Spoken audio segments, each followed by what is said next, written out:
Hi everyone, welcome back to this channel. In this tutorial, I will show you how to catch the rabbit fish in Heartopia.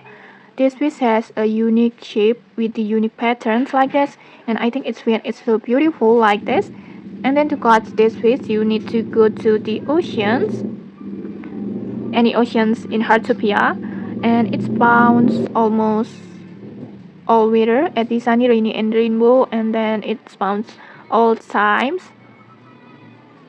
And so just go to the oceans in Heartopia, any oceans in Heartopia, like you can go to the East Sea or Will Sea or Old Sea, Zephyr Sea over here, this one, and then to cut.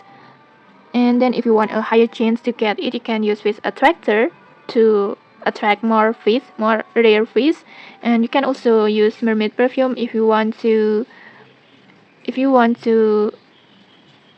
cards it's more easily. And okay, that's it. If you found this helpful, don't forget to like, comment, and subscribe for more tutorials. Thanks for watching and see you.